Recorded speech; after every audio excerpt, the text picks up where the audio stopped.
Hello, and welcome to From the EBPL Archives, Encore presentations from the East Brunswick Public Library.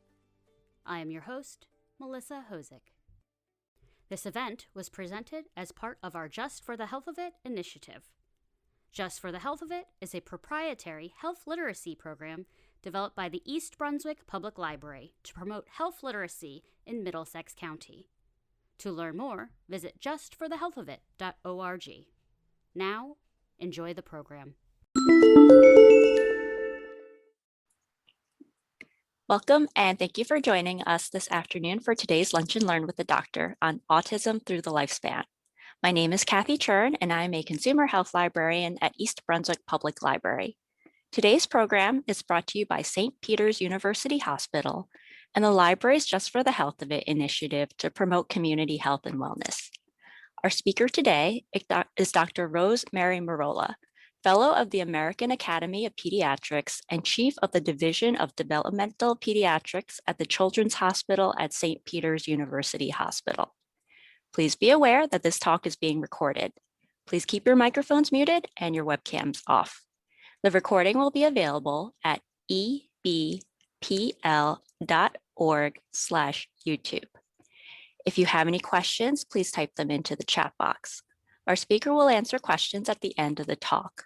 The speaker will not be able to offer medical advice to attendees during this program. And without further ado, I'll turn things over to Dr. Merola. Hi, everybody. I'm Mary Merola. I'm a neurodevelopmental pediatrician. And just quickly, I completed pediatric residency 3 years. I did a 2-year fellowship, and I've been working in this field since 1987 as an attending. I've been here at St. Peter's since 2015 as chief of the developmental behavioral department. I don't have any disclosures, although I am going to be on the board at My Goal Autism Foundation, but I'm not receiving any pay. It's all volunteer. The objectives of the lecture is so that you can begin to recognize the early signs of autism and what to do. You could be aware of the core symptoms of autism that have been the core symptoms of autism since it was first described by Leo Kanner in 1943 actually.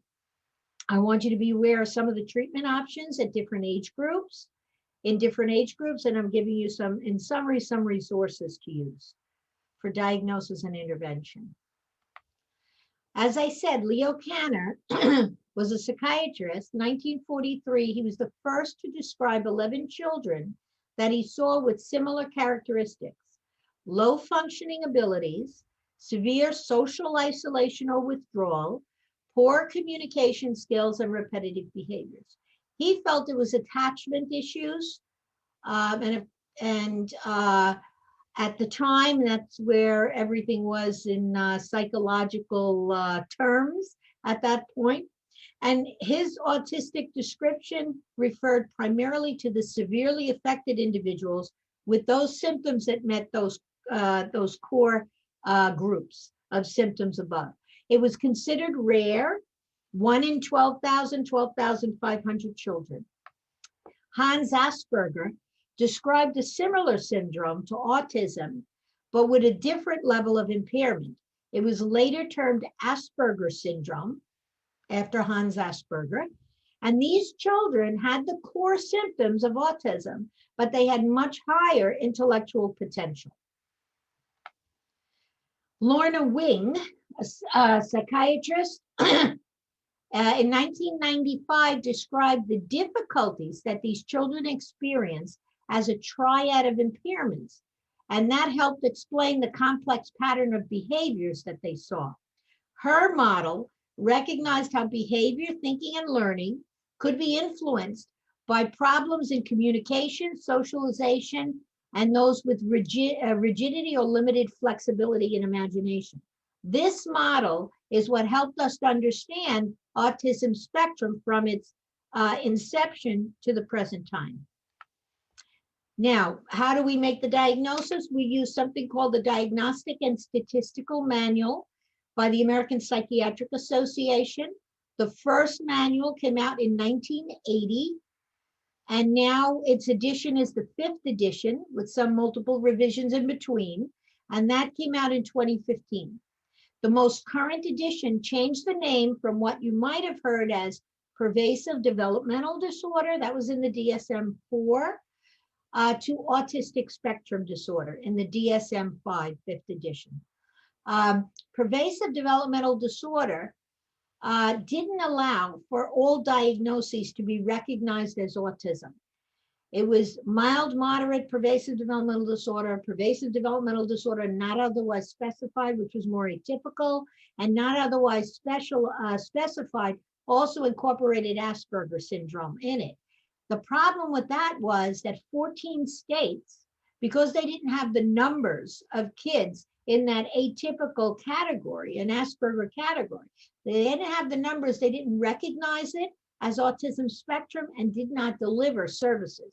So we sat down and said, what do we need to do to get all of these kids recognized as autistic so we can get them the services? So the diagnosis then changed in the DSM-5 to autism spectrum disorder. That's the umbrella. Underneath it is mild, moderate, or severe autism, to the higher functioning autism, to the atypical autism. So what was PDD-NOS, not otherwise specified, is now under the umbrella of autistic spectrum disorder. We use one code for it that identifies it. That's the International Classification of Diagnosis Code in its 10th revision, and that is F84.0. If you don't have F84.0 as a diagnosis, there are certain treatments you do not get. The diagnosis of autism through all of its revision, from the time of Leo Kanner's first description through the present time, has always held true to the core criteria of autism. What are those core symptoms that have never changed? Severe social skills deficits, have to have it. Social communication limitations, have to have it. Restricted interests and actions, you have to have some of those. You have to have many of the social communication issues and some of the restricted interests and actions. The triad of impairment that we see in those 3 categories results in the behavioral presentation we see as autism. These deficits that they suffer definitely impact their ability to learn and function in society to varying degrees depending on their presentation. Each autistic client is unique in their own presentation of symptoms, and the criteria of no 2 people with ASD are exactly alike. They're like snowflakes. There's a little difference. They're all snowflakes, but there's a little bit of difference in each one of them, even within the same family. Even identical twins, I've seen that in identical twins as well. There's varying degrees of symptomatology, but they all meet the core symptoms. Sensory and motor deficits may be present as part of the clinical syndrome. They may have poor coordination. All of them have some form of sensory integration disorder, and we'll discuss that a little later. There are families with only 1 offspring that has autism, but they may have 3 or 4 other children that are healthy or might have some mild speech delays. But there also are families where they have 3 or 4 children on the autistic spectrum, and each one presents a little differently from their sibling, but they all meet the core criteria. Okay, the DSM-5 diagnosis. We have to meet 3 out of 3 impairments in social communication and interaction. There has to be lack of social emotional reciprocity, lack of nonverbal social communication, and lack of reciprocal relationships. And under each of these categories are multiple symptoms that we describe. But you have to have at least 1 symptom under each of these 3 characteristics or domains in order to meet impairment in social communication and social interaction. And that is the hallmark of autism. Presence of restricted repetitive patterns of behavior. You only need to meet 2 of the 4 domains. Repetitive speech, movement, and use of objects, adherence to routines or rituals, restricted intense interests, unusual sensory interests and reactions. So sensory integration, those stereotypic self-stim behaviors, repetitive actions, ritualistic play, all comes under this heading. The symptoms have to be present in early childhood. but some of them may not manifest until the child's demands are so great it exceeds their capabilities.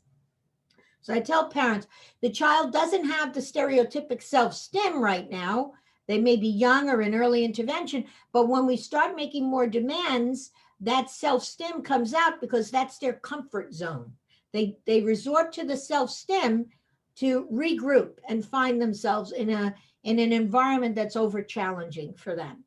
The symptoms together have to limit and impair everyday function. If they don't, then it's not necessarily autism. Okay, what are the statistics? We all know that the prevalence has increased over time. In the 1940s to 1970s, it was considered pretty rare, occurring in 1 to 3 per 10,000.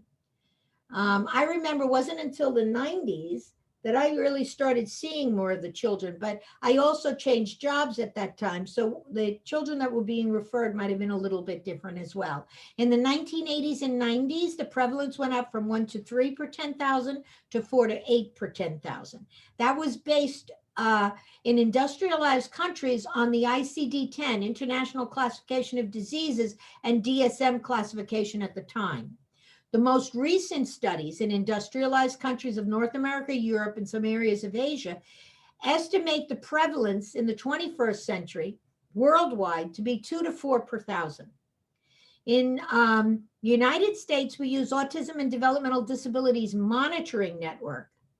And we found the recent prevalence of autism in the United States to be across the country 1 in 68, with pockets of higher incidence in different areas. In New Jersey, there are certain areas that have higher incidence. New Jersey has a higher incidence than many other places, but in a lot of the urban areas, you're going to see a higher incidence because people will migrate to the urban areas so that they can get services for their children. In the more rural areas, it's more difficult. The reason we're seeing this increase, we feel, is due to better information available in the records that are reviewed, more stable populations at the sites, and better identification of specific subgroups like Hispanic children and children without cognitive impairments. So we're seeing that spectrum of children when we when we focus on all levels of cognitive performance. Okay, in New Jersey, the stats are pretty high. The newest stats in New Jersey are based on Center for Disease Control evaluation of health and educational records of 8-year-old children in 2012. Okay, so when they looked at all the records, because a lot of kids are in school, very few are homeschooled, there was 1 in 41 children identified in New Jersey. We're seeing that increase because it's being reported now to the birth registry of New Jersey. Anytime I make the diagnosis, the birth registry has to be filled out, and it has to be filled out as far as whether the child has mild, moderate, severe autism, when the diagnosis was made, when the symptoms started presenting, and what I used to make the diagnosis, what are the accompanying comorbidities of the child as well. Parents, schools, and professionals working with children who were delayed are now more savvy to the core symptoms of autism and referring to pediatricians and subspecialists early. I get a lot of referrals from early intervention and from the schools when they're having difficulty. New Jersey's reviewing the medical and school records and capturing more children with the diagnosis. So we're really looking for that diagnosis and finding it more. Boys are affected more than girls 5 to 1, and that's across developmental disabilities. Boys are more affected than girls, but especially in autism. So when we look at that 1 in 41, it's actually 1 in 41 boys, but most likely 1 in 189 girls identified. The age of diagnosis can be made as early as 2 years of age. In some kids, it's very clear. In others, there are red flags, and we wait to see it. But most children are not diagnosed with autism spectrum by community providers until they're nearly 4 years of age. I've diagnosed it in younger kids, but I'm a subspecialist, and so this is more my area. There was a question, can you diagnose it in a 5-month-old? No. Lower socioeconomic status and minority children were less likely to receive professional evaluation under 3 years of age. But parents are becoming more savvy. They're connected to the internet. They're looking things up. They're going to their pediatricians, and the children are being referred. So we're seeing more children in that patient population. The IQ among kids identified in the literature, there's about 30% of the children have intellectual disability. There are some studies that suggest it's higher, 40 to 70%, but that's based on the population they may be reviewing. So they may have a population of kids more severely involved being referred, and therefore their numbers are higher. When we look at a decade of surveillance in New Jersey from birth to 21 years of age to show the increase, it went from 1 in 150 in 2002. And this chart, 1 in 166 in 2000, 1 in 150 2002, dropped to 1 in 125 in 2004, 1 in 110, 2006, 2008, it was 1 in 88, 2010, it was 1 in 77, then 1 in 68, down to 1 in 41 in 2012. So there has been an increase across the state, but we are really good at identifying these kids and reviewing records to find them for identification and services. Now, what are some of the factors contributing to autism? We know by and large it's genetic. The twin studies have shown us that identical twins who have one sac have a higher prevalence of autism spectrum than fraternal twins with 2 sacs. There's 90 to 95% occurrence of autism in the identical twins, although their presentation may be a little bit different. There's a 3 to 9% occurrence in fraternal twins, which is the same occurrence if you have one child in the family with autism. There's a 3 and 9% chance of having a second child with autism. Much higher, 40% risk of having a child with speech delay.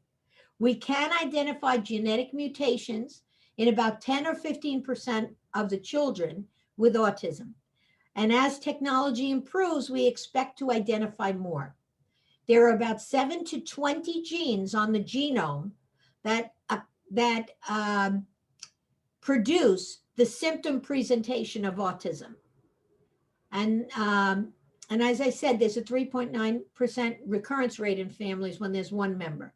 We believe that the multiple genetic and environmental interactions are likely, but evidence to support this is limited, and we still do not know what predisposes a child to develop autism. But we know it's genetic with environmental factors. So what are we doing? We're looking at any potential environmental factor in each individual child. We look at the prenatal environment the child was in. We look for exposures to drugs, alcohol. Was the mother sick and on medications? Things like that we're looking at. Were there hormonal imbalances? There's been some research to show that mothers who develop hypothyroidism in the early part of their pregnancy may have a higher risk of producing children with autism spectrum. You know, because any kind of shift, those first 3 months of life, when the brain cells are being laid down and everything's going to be decided in what they're going to do in the brain and all, in the early part of pregnancy, that first 21 to 42 days, a lot is going on with the baby, and we think something might have happened in that period of time. We look at the perinatal events. Was it a complicated delivery?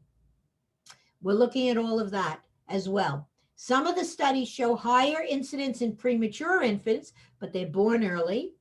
And they have much more chronic problems. If they've been in the neonatal ICU for a very long period of time with a lot of complications, that they could have problems. They have sensory integration issues as well. And we know that all autistic children have sensory integration issues, but not all children with sensory integration have autism. Some of the studies show a higher incidence in children conceived by in vitro fertilization as well. The only thing we have seen across the literature is that the older the parental age at conception, the higher the risk for autism.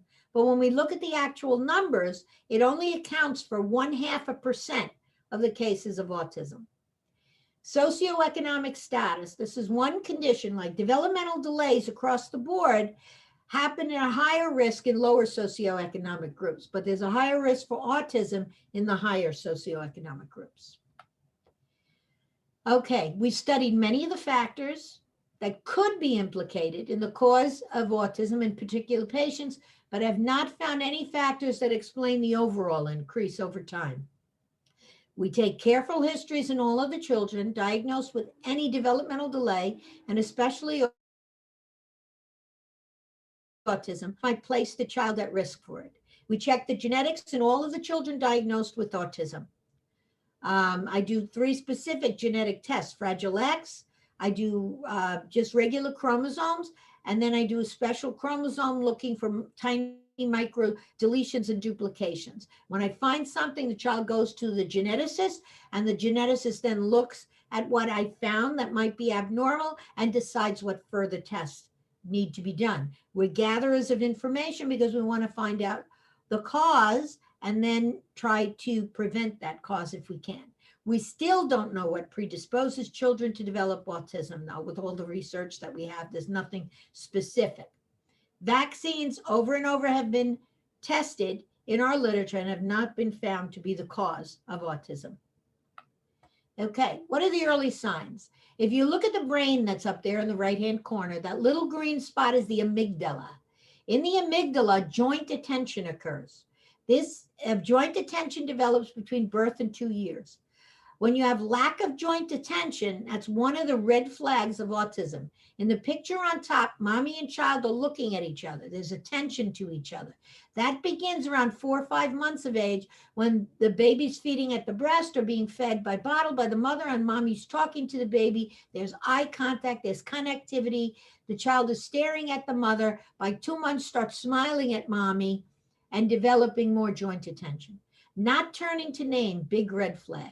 Not pointing for their wants. And it's not just throwing their hand out and yelling. That's not pointing. Pointing with your finger, looking at mommy, looking at the object, looking at mommy. 3-point gaze that says, hey, mommy, I don't know what that is, but I want it. No pointing to show, which is a little boy in the second picture. All right? He's pointing, but we want to see him look at mommy, look at the fish or whatever he's looking at, look at mommy again and say, hey, look what I found. Fixation on tiny parts of toys rather than playing with the whole toy as well is another red flag. Joint attention is universal and specific to autism. It's the inability to coordinate one's own attention between an object and another person. That pointing for once is proto-imperative pointing. We should see it by 12 months of age. Sharing an interest, proto-declarative pointing. Hey, mommy, there's Mickey at 14 months. We know that when the child develops joint attention, within about a year, they'll start speaking if they're nonverbal. So part of our treatment is to help them develop that joint attention, and we'll talk about that in a minute. When does joint attention develop in a typical child? 2 months, reciprocal smiling. 5 months, they're attached to mommy or the caregiver. Somebody strange walks in the room, they get a little closer to mommy, they look at you, they look at mommy, okay? And they want to know, who is that person? I don't know them. That's attachment beginning. 8 months, gaze monitoring. Walk into a room, especially the doctor's office. You look at the doctor, you look at mommy. If mommy's smiling, I'm okay. If mommy's crying, I'm in big trouble. So that's gaze monitoring. By 10 months of age, following a point, mommy points, says, oh, look, there's Mickey. And the child looks. What is she looking at? Okay. 12 months is that pointing for what you want. 14 months, pointing to show. And 14 months, the child brings an object to mommy, but is not just coming to mommy and shoving the object at mommy. Is bringing the object, looking at mommy and the object and say, what's this? How do I do it? There's communication and connectivity that we're looking for. Theory of the mind. This happens in that purple area of the brain and that little dark maroon area of the brain, the frontal cortex and that tonsil, amygdala again. This you see in kids that are a little older and more communicative, a lack of realization that others have thoughts or emotions independent from one's own emotions. It's a mind blindness. You cannot take the perspective of another. I see it a lot in the older autistic kids that are higher functioning, when you're trying to reason with them about something that's going on in their life, they know the answer, you don't. And they just can't take your perspective. They don't get it. That's that mind blindness. Okay, so how does a child 2 to 5 present? They may present nonverbal. Many times, the kids that I see between the ages of 2 and 5, 50% are nonverbal at the time they're seen. 20 to 30% have a history of regression between 1 and 3 years of age. And people were saying, oh, he got his shot and then he stopped talking. He got his shot and he stopped looking at me. Well, it happened at the same time that vaccinations happened, but it happened in Kanner's time to 20 or 30% of the population as well. So that hasn't changed over time. And that regression still occurs. We look to see why. I send the children to the neurologist, who then looks at the regression and does the MRIs, EEGs, and whatever studies they need to do to make sure it's not a brain degenerative disorder. No functional language. There are children that present, can recite the alphabet, can read at 2nd and 3rd grade level at the age of 3. They don't always understand what they're reading. They know the alphabet, they know numbers, they know labels, and they can read, but they can't use that language they know to communicate their needs to other people. They may have an inconsistent use of words. They may also have neologisms, which are made-up words. When we look at the language of the children who are speaking with autism, there's a dissociation between the form, which is the syntax and articulation, which is increased, and the function, the pragmatics and the social use of language and the body language or nonverbal language, that's diminished. Self-directed play, parallel or solo play by after 3, 4, 5 years of age.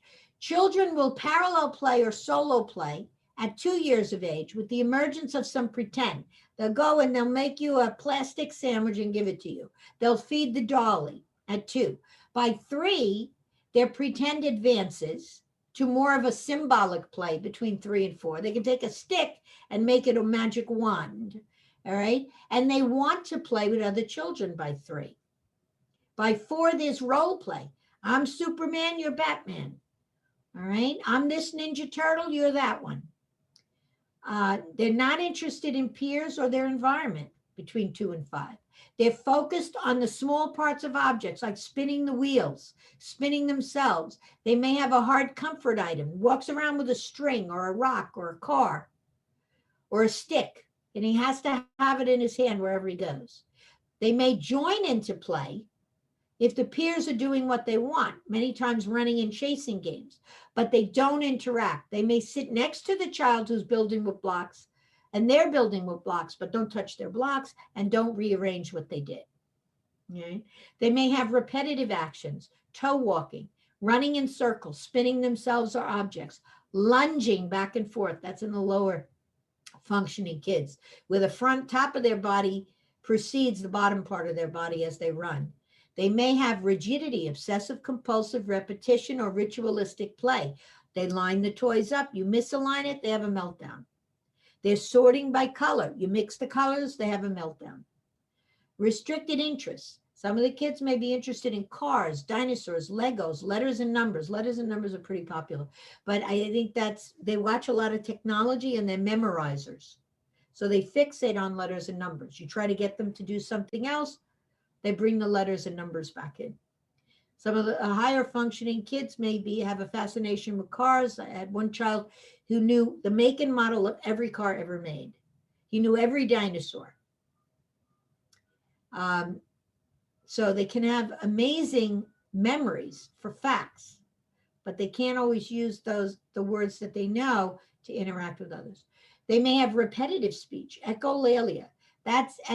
Echolalia occurs between 1 and 3 years of age in children who are language delayed as well, because they're learning to imitate language in order to speak. If they have a desire to speak to you, they may imitate.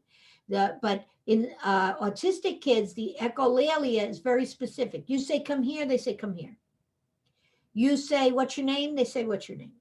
Say, my name is Joe. They'll say, my name is Joe. So that's immediate echolalia. They may have delayed echolalia where they can recite the dialogue from TV shows, but that's their speech, the dialogue. And mom will usually say, I'll say, what is he talking about? Because I don't know some of the news shows for little kids. And they'll say, oh, he saw that on Power Rangers. They may have scripting. Phrases that they've learned through therapy, whether early intervention or other therapy, how to ask for something. I want. And they'll say, I want this, I want that, but they'll always say it that way to express themselves. That's scripting. Part of that is the treatment for nonverbal kids to get them talking. You get them saying words, cookie, juice, milk for what they want juice, want milk, want cookies, which was what 2-year-olds say. And then you advance them to I want juice, I want go outside, I want this, I want that. So we'll teach them how to script so that they can communicate with less frustration. Some of the higher functioning kids would have a very formal speech pattern. So doctor, what are you doing today? How do you feel? Very pedantic or formal speech pattern. So that's in 2 to 5-year-olds, what we're looking at. In the school age child, 6 to 12, their play may be inappropriate. They invade others' space. They play immaturely for age. Their interests are immature. They may migrate to the younger children or adults, but not same age peers. And they have a strict adherence to rules of a game. It has to be played this way, otherwise they have a meltdown. They cannot sustain conversations. They can be taught, hi, my name is Joey, you want to play? But then they don't know what to do after that. Their conversations may be self-directed, fixed on their preferred topics. All right, so they may or may not have success with the same age peers. So they'll start talking about dinosaurs when the other child wants to talk about Power Rangers, and so the other child will walk away. They cannot read the nonverbal cues and gestures of others and adults, peers and adults. So they don't know if somebody's interested, and they go on and on and on about a topic. They may be off topic in conversation. You start one thing and then they go into something else. They cannot maintain friendships. They're so socially awkward in groups. They don't want to interact with their peers and prefer adults because an adult's going to work with them to redirect the conversation and keep it going. They may have no interactions with others. Their odd behavior, there may be odd behaviors and rituals, the self-stim behaviors like spinning, hand flapping, pacing, jumping, lateral gaze. They take the object and they're looking at it from the side. They're tilting their head to look at the TV. I had one kid who liked to run across picket fences and just look at what he saw when he was staring at it to the right as he ran. They may have odd speech patterns. They may still have that scripted speech with echolalia, and they have monotone speech. They lack that melody of speech, the prosody, to let you know what they're feeling, what emotion they're feeling. So it's more unemotional speech. All right, how do they present in the adolescent? The high functioning and low functioning. The high functioning child may be in regular ed with or without support. All right, they're literal learners. So pragmatic thinking is not there for them. Abstract reasoning is not there. So they may do well in 1st, 2nd, and 3rd grade, but when they get to 4th, 5th, and 6th, when they have to abstract more, they may have difficulty. So they were memorizers at first, and now that it's getting more complex, the learning, they're starting to show some learning difficulties. They may have social issues. As we grow from 1 to 3, 3 to 5, 5 to 9, 9 to 12, our social experiences are different. And we need to go with the flow and become flexible. These kids don't have that flexibility and need to be taught the social etiquette as they grow. They may have odd behaviors and rigidity that really interfere with their ability to perform. In the low functioning child, they can still be nonverbal as adolescents and have very limited expressive speech. They may need special ed classes and many supports. They may need help making decisions. So when they become 17, 18 years of age, if they can't make their own decisions, the parent needs to become their guardian. And they may have behavior problems anywhere along the line. What are the behaviors associated with autism at any age? Attention deficit and hyperactivity may present. Sensory regulatory issues may be part of that hyperactivity presentation. Hyperactivity may be a response to not wanting to do something or being defiant. Self-injury, head banging, biting, scratching, skin picking. It's common in all children with developmental delays, but especially autistic children, because they have really low coping mechanisms and poor frustration tolerance. Aggression towards other may be found. That's their communication. I don't want to do that. So if I spit at you or hit you or bite you or kick you, you may go away and I can do what I want, which is to self-stim. They may have picas, ingestion of non-food items. All right. We always look for iron deficiency and lead and stuff like that in picas. In fact, I found a 15-year-old whose only change was in behavior. When he was 15, he went from good behavior to bad behavior, which could have been just the adolescent change. But when he came into my office, he licked everything that was in the office. I did a lead level and he had a lead level of 100. Don't know why it was so high and why he wasn't sicker, but he was. Obsessive compulsive behaviors and rigidity. Ritualistic play, that lining up of things, the sorting by color. I play this way. When I go in a room, I shut the door. I had one child whose mother said when he goes into the bathroom, he opens the light 3 times. When he leaves, whether you're in there or not, he shuts the light. And if you change it, he has to do it all over again. That's that ritualistic behavior. Need for sameness. These kids have a terrible time when you change their routine. They go to school, they expect to get up, to eat, get dressed, go to school, on the bus, do what they need to do in school, and come home. You change that routine, and they're having a bad day. They may have tantrums. When COVID happened and they were no longer in school, terrible time.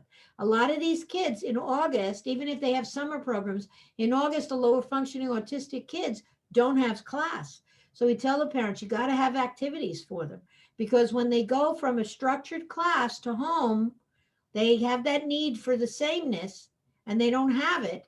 You got to give them some structure at home. Otherwise, they're going to have meltdowns till they start school again. Difficulty with routines that change, we talked about. Stereotypic behaviors are behaviors that occur at any age. They usually don't occur in the younger kids, but they can be seen 2 to 5. Sometimes they're not seen till the child goes to pre-K and starts getting challenged more. Associated findings. Okay. Along with the autism, intellectual ability can be low, average, or high. 30% in studies have shown intellectual impairment under 70. Any of these children could have learning disabilities. As I said, they're literal learners. The abstract escapes them. So processing of word problems may be difficult for them in math, but the calculations, high as can be with calculations. Language impairment can be mild, moderate, or severe.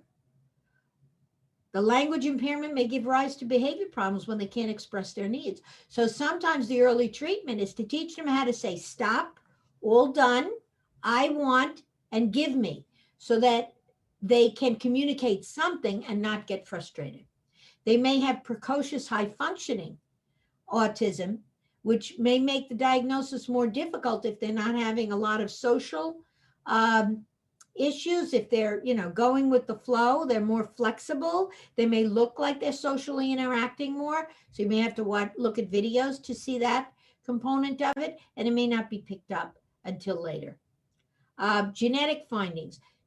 Children with Down syndrome, Fragile X, and Rett syndromes are specific syndromes that have been associated with at least a small number of cases of these children may have autism as well. And as I said, it can occur with the microdeletions and duplications in those 7 to 20 chromosomes. Medical issues, neurologic, they can have seizures. Peak age for seizures is 3 years of age, but especially in adolescents, occurs overall in 15 to 20% of children with autism. GI or digestive issues and feeding disorders, whether sensory and or behavioral feeding disorders, can occur. Allergy and immunology disorders can be found in these children as well. So we look at them medically with multiple specialists.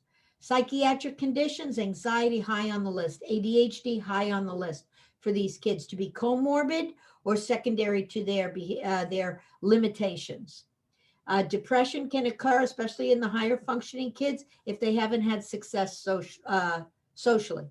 Mood disorders can occur in these children, just as in the general population. And aggression frequently happens when they're frustrated, can't communicate their needs, or when you're trying to get them to change a negative behavior, whether it's a self-stim or a tantrum.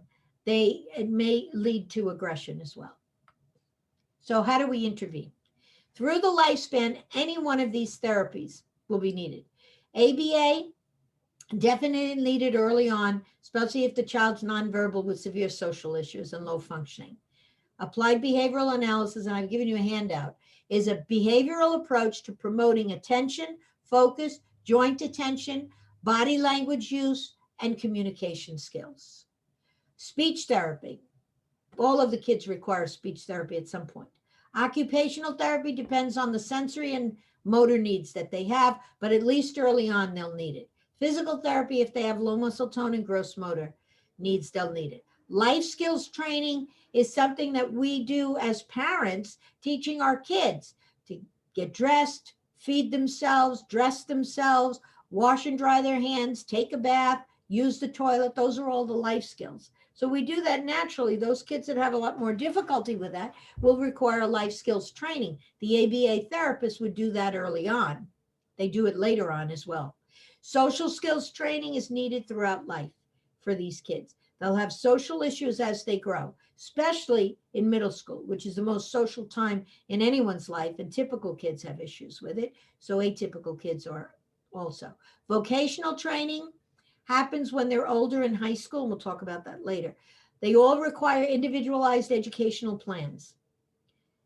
They may be in different classes with different supports, but they all need an IEP based on the diagnosis, and they need accommodations at school as they grow. Okay, applied behavioral analysis, specific approach to the management of autism at all ages. And it's the only treatment in the literature that's considered the hallmark of care for autism spectrum disorder. It's needed to help them develop joint attention or joint referencing, that connection with mommy and peers, language and communication skills, daily life skills, and just general attention skills as well. And they also reduce negative behaviors. If there's behavior problems, the ABA therapist is coupled with the board certified behavior analyst, and they're evaluating behaviors. Why is the child having a meltdown? We look at what the antecedent cause was, all right? That's a functional behavioral analysis, the ABCs. What's the antecedent behavior? Okay. What did the child do? The behavior itself. And the C being, what was the treatment for it? What did we intercede with? All right. So if the child hits because he doesn't want to do math, and you say, okay, you don't have to do math, guess what? He's always going to hit because he doesn't want to do math.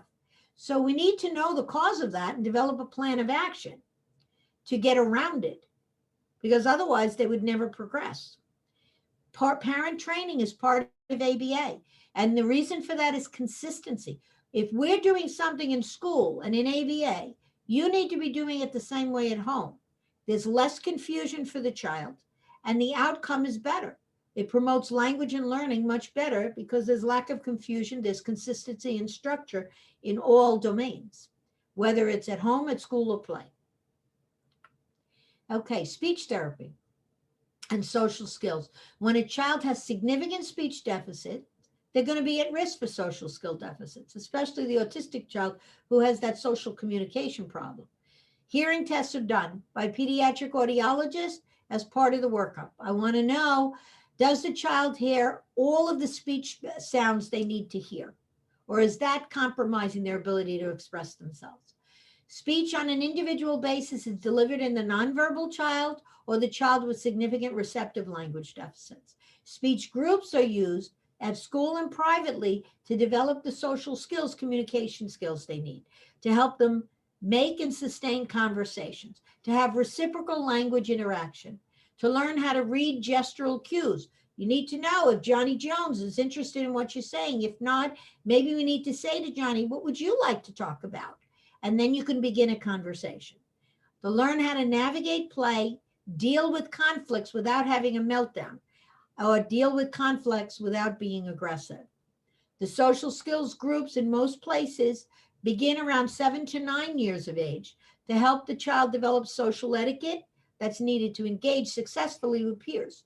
At younger ages, the schools and private agencies between 2 and 5 or 6 years of age are doing social skills groups, either geared to the child's occupational therapy needs and sensory needs, or the child's language needs, or both. Occupational therapy and physical. Children with motor and sensory skill deficits need occupational therapy. If they have gross motor delays and low tone, they may need physical therapy. All autistic children have sensory integration deficits and can be sensory avoidant, sensory seeking, or both. A sensory avoidant child is a child super sensitive to noises, who covers their ears. You go into a group, it's too loud. The group is too big, I gotta leave. All right, that's sensory avoidant. Sensory seeking child is the one that doesn't feel the senses so much, has to touch everything, invades people's spaces, need to be close to people, undersensitive to touch. I have some kids who can bounce off a wall and you'd think they really hurt themselves, and they might have, but they don't feel it the same way we do. And they go on and do more things. They want a roughhouse because they need that deep sensory input. They're sensory seeking. They're constantly jumping, climbing, bouncing because they're sensory seeking. Proprioceptive, and that's vestibular senses. You need to be running, jumping, climbing, bouncing, swinging.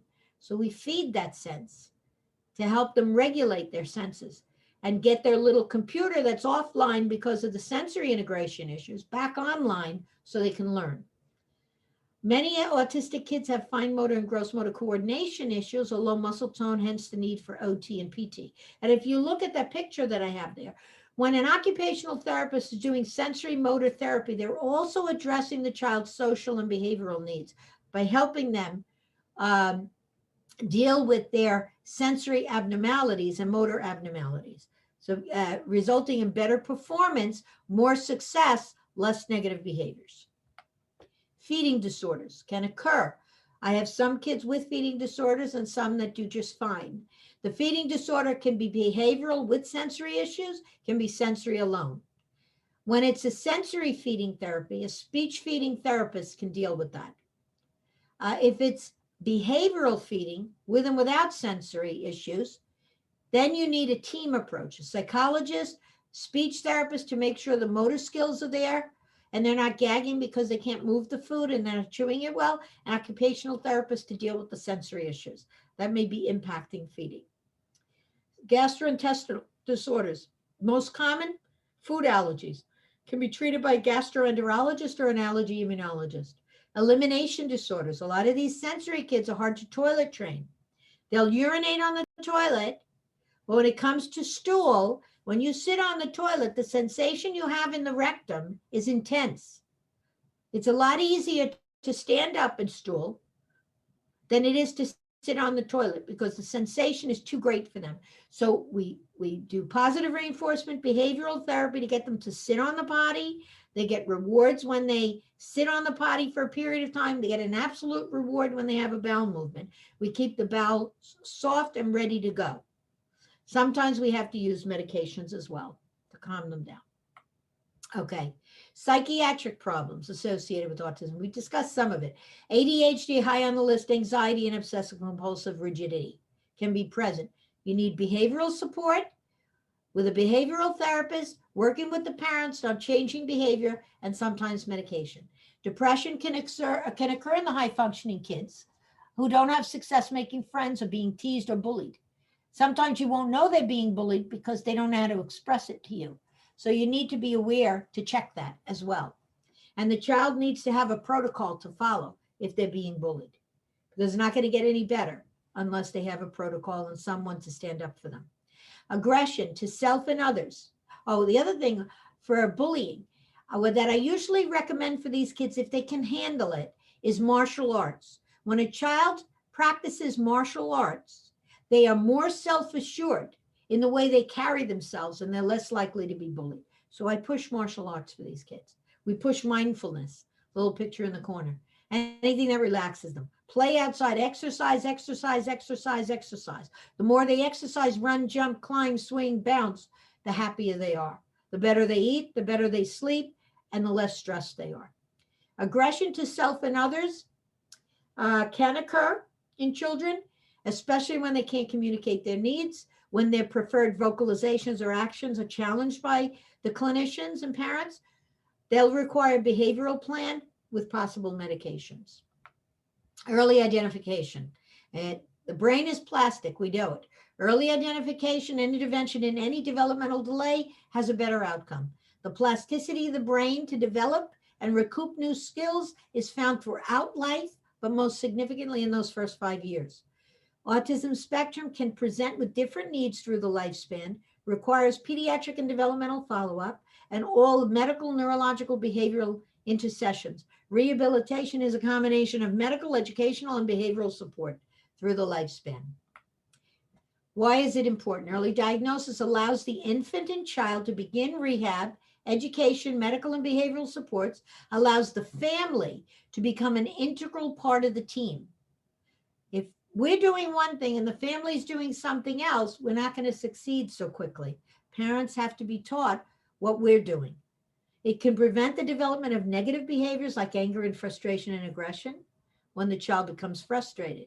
The parents can be taught the best approach to their child, and with the consistency of care, the outcome is always better. So rehabilitation, okay. Birth to 3. You suspect your child's developmentally delayed, maybe even autistic. You've looked online, you've heard this lecture, you've seen some of these red flags. Frequently, you go to the pediatrician. What do I do? All right, the pediatrician may send them to a subspecialist if they're not sure. And I'll do the evaluation, the neurologist will do the evaluation. All right, you yourself can call early intervention for a home evaluation. They'll come in, there's the telephone number, the website and all. You can call them as a parent and say, I think my child has autism or is delayed. They'll come in and assess. If the child's eligible for services, they'll begin services. If the child's not eligible, you can call them back in 6 months if the child hasn't progressed, right? Or then you can go to the pediatrician if you're really worried, and they'll send them to a developmentalist, and we'll look at what the issues are and what the child's needs might be. All right, ABA board certified and a board certified, an ABA specialist and a board certified behavior analyst will deliver the therapy, and that can be recommended by the pediatrician and the developmental specialist. Speech and feeding therapy or team therapy as needed can be recommended. OT, usually involved in the young child with autism who tends to have more sensory motor issues, can begin. Sometimes the kids age out of OT. If they don't have many sensory issues, their motor coordination improves. Speech will probably continue, and physical therapy will be part of it as well. Any child in early intervention can get PTOT in speech, and they can get some ABA, but we usually refer outside of early intervention because the max you're going to get in early intervention is 4 to 5 hours a week. And usually when I see a kid who's low functioning, I recommend anywhere from 20 to 30 hours of ABA a week. And hopefully they get as many hours as they can. Okay, 3 to 5 years of age. Now we come under the heading of Individuals with Disability Education Act. For anyone 3 to 21 with a developmental delay or a diagnosis. All right, parent involvement in the plan is important. What you develop is an individual family service plan. That F in there is for family. The family's involved with the team. It may begin by bringing the child to school. They get assessed and they go in. Bringing them to the physician with a prescription or a developmentalist, getting a prescription for school. But these children are guaranteed support as long as they meet the eligibility criteria. The child study team will use standardized tests similar to the ones early intervention used between birth and 3. Sometimes if they've been in early intervention will make an exit eval and say, you know what, I still think your child needs services. These are the services they need. You bring that to the school, and the school will look it over, do their own standardized tests to see if the child requires and is eligible for pre-K. They can begin pre-K at 3 years of age. If it's just enrichment they need, they'll get that with speech and OT, an IEP for that, or they may get a special ed class beginning at 3 years of age. They can get PTOT speech.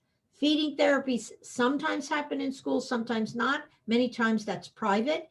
ABA can be given in these programs for children between 3 and 5. Special ed programs for autistic children do exist. Okay. What happens after the child's 5? After 5 to 21 is the next group of children. They don't get an IFSP because that's only for pre-K, but they get an individualized educational plan based again on Individuals with Disability Education Act. 3 to 21, they qualify based on diagnosis, based on eligibility requirements. The child study team assessment is done. It involves a psychological eval for IQ if it can be done in verbal children, with a behavioral assessment and life skills assessment.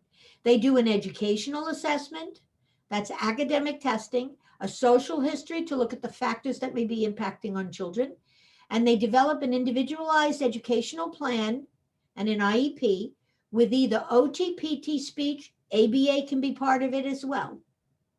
That can be added by the school or recommended by a specialist. Special education class for the low functioning kids is frequently after 5, a multi-handicapped class with ABA approach, behavioral support, speech, and OT. All right. There are also language learning classes, which are less restrictive if the child's beginning to speak, so they have more language models. Kids in this category will be in class not just with autistic kids, they'll be in class with other children who have language impairment or multiple handicaps. They may involve, it may involve ABA therapy or ABA support, speech and OT frequently. The next category, less restricted, is an inclusion class, which has typical and atypical children, many more typical language models for the child. You need an IEP to be in that class, and you get accommodations. You can get PTOT and speech and behavioral support. General education is another way to address higher functioning autistic kids with an IEP for speech and OT as needed. Social skills and counseling will be needed through elementary, middle, and high school. And so we need to be aware of the needs and deliver that either through the school or privately. All right, now you're in high school. The autistic child who's high functioning with average to high average IQ, good academic skills, minimal behavioral and social needs is in a general education class with the focus on an academic program and college prep. Many of the high functioning autistic kids have an interest in the STEM classes at college: science, technology, engineering, and math. They are the literal sciences. They're very successful. They have good memory skills and great learning skills for that. It's the abstract, like philosophy, history, things like that, that might be more difficult for them. So they tend towards the STEM classes. Some colleges will accommodate for autistic children with a 504 plan under the Rehabilitation Act of 1975. The colleges that have these programs you could find at the website www.thinkcollege.org. Some of the colleges in New Jersey, like Caldwell, Fairleigh Dickinson, Seton Hall, NJIT, and TCNJ, have curriculum for children on the spectrum who are high functioning and can do well at the college level. If the adolescent still has learning problems, social and/or behavioral problems, you want to address the behavior problems with counseling, medication, private behavioral plans. You want to address the social problems through school or privately with social skills groups, sometimes both. And vocational training depends on the adolescent's ability at communication, life skills, independent living, and cognitive ability. That's the same whether you're autistic or Down syndrome. If you have good academic skills, good life skills, not necessarily good academic skills, but good life skills and cognitive abilities that are at least at a 70 to 84 IQ level, and you can communicate, you can be trained to have a job and to live independently. Decisions are made early to mid-high school to focus on college prep academics based on your presentation, cognitive ability, and life skills independence, combined academics and vocational program, or focusing in the lowest functioning kids on vocational programs and life skills that may lead to ongoing need for programs after you turn 21. These programs are all available when you're in high school. You can enter high school at 14 and not leave till 21. All right, the adult with developmental disabilities and autism. After 21, the adult needs to have an open case at developmental disabilities, a Department of Developmental Disabilities. It's based on their intellectual and occupational functional level, their self-help needs, and life skills dependency. They get Medicaid coverage and they get SSI support. Okay, prognosis. The outcomes span the entire range. The level of functioning, academic, adaptive, and language will more accurately predict the outcome. The worst outcomes can be children with cognitive impairment under 70, no meaningful speech by 5, seizures, especially in adolescents, significant behaviors, adult subtype, which is still aloof and low functioning as an adult, and females tend to not do as well as males, but less females are affected. The better prognosis can be associated with early diagnosis, appropriate treatment. You reduce that negativity. Positive experiences in inclusive settings and natural settings, so less behavior problems, better social skills. Lack of significant behavior problems and psychiatric comorbidities, anxiety, depression, mood disorder. And this is mine, interest and ability for sports. Some of the kids, if they are good at sports, the boys, they have an in with their social group. All right, you just need to work on that social etiquette. All right. 10 to 25% will outgrow their diagnosis, but remain on. I'm still in conference, bye. Prognosis of autism.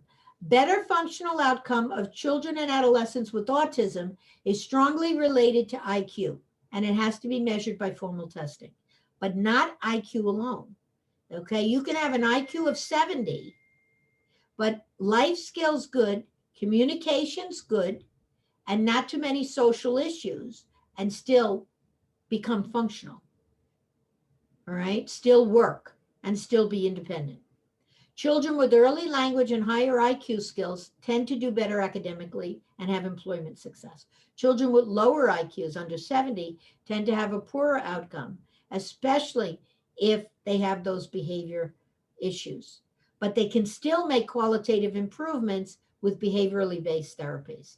So behavior, that ABA, BCBA is very important through life. Behavior problems, the inability to care for personal hygiene, low ADL skills have a poor outcome overall. Okay, in summary, autism spectrum is a behavioral disorder or syndrome. You have to have the social interaction and communication deficits and some of the restricted play. It has multiple etiologies with strong genetic component and environmental issues that are not clearly understood. It's a lifelong disorder, demonstrating difference in appearance through child and adolescent years as they progress through social and academic demands in their lifetime. It's important to make an early diagnosis. That can't be overemphasized. The need for sustained support through the child's lifetime is important. And the supports are, as I said, medical, academic, social, mental health, and psychiatric as needed. These are some of the contacts. Early intervention, you can call them yourself. Perform care, you can call as well. They tend to need a diagnosis of autism to deliver the ABA services, so you're going to have that. Statewide Parent Advocacy Network is important to know, because if you're not satisfied with the school program your child has, you can call and connect with them and see what the law is.